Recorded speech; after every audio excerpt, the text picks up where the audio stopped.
রিকশাওয়ালাদের সঙ্গে বেয়াদবি করবেন না। আপনার বাপের বয়সী রিকশাওয়ালাকে তুই তুকারি করে কথা বলা চলবে না। মেহনতি মানুষকে মর্যাদা দিতে শিখেন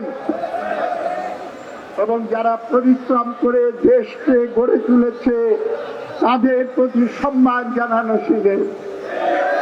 ভুলে যাবেন না, এই গণঅভ্যুত্থান একজন লোকের তৈরি না, এইটা হলো সমস্ত ছাত্র জনতার গণঅভ্যুত্থান। এখানে সেখানে রিকশাওয়ালার রক্ত আছে, গার্মেন্ট শ্রমিকের রক্ত আছে। তাদেরকে বঞ্চিত করে বৈষম্য বিরোধী স্লোগানের কথা বলে আপনারা এখানে মধ্যবিত্ত শ্রেণীর বুদ্ধিজীবীদের রাজত্ব কায়েম করলে বৈষম্য দূর হবে না।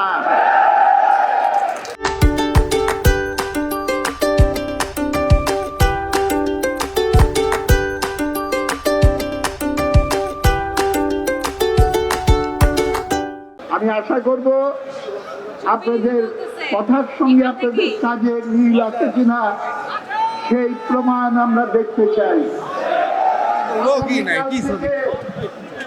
যেমন নাকি হাসিনা সরকারের অন্যায়ের বিরুদ্ধে আমরা প্রতিবাদ করেছি, আপনারা প্রতিবাদ করেছেন, ছাত্র নেতারা প্রতিবাদ করেছেন, আন্দোলন করেছেন।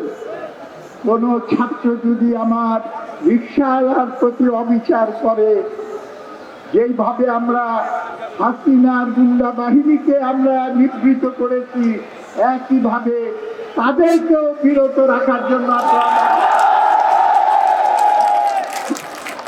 আসলে আমাদের একসঙ্গে দাঁড়াইতে হবে। শ্রমিকের সঙ্গে ছাত্ররা যদি এক হয়ে দাঁড়ায় তাহলে পরে কেউ আমাদের বিজয় ঠেকায় রাখতে পারবে না। ঢাকা শহরে কি আর কাঠ বাণিজ্য চলবে? আর কোন পুলিশি চাঁদাবাজি চলবে? সকলে এই যেখানে কাঠ ব্যবসায়ীদের পাবেন ধরে ধরে গণধুলাই দিবেন। আমরা আমাদের মেহনতের শ্রম দিয়ে ইনকাম করে, আমরা আমাদের মাথার ঘাম পায়ে ফেলে ইনকাম করে, আমাদের ইনকামের টাকা দিয়ে সুদের কিস্তি পরিশোধ করতে হয়। মনে রাখবেন, অনেকে রিক্সা মালিক আছেন, এই মালিক আর শ্রমিকের মধ্যে কোনো পার্থক্য রাখা যাবে না। মালিকদের জন্য বলি, শ্রমিকের স্বার্থকে অগ্রাধিকার দিবেন, কারণ শ্রমিক না বাঁচলে আপনার রিক্সাও বাঁচবে না। বন্ধুগণ, আমরা আগামী দিনে, আমি সংক্ষেপে বক্তব্য শেষ করছি। এই ডান পাশে কেউ হট্টগোল করেন না, আসতে বের করতে দেন, বের করে ধরে দেন। বন্ধুগণ, আমাদের এই বেঁচে থাকার লড়াই কি চলবে? আমাদের রুটি রুজির লড়াই কি চলবে? আমাদের ভাত কাপড়ের লড়াই কি চলবে? লড়াই লড়াই লড়াই চাই, লড়াই করে বাঁচতে চাই।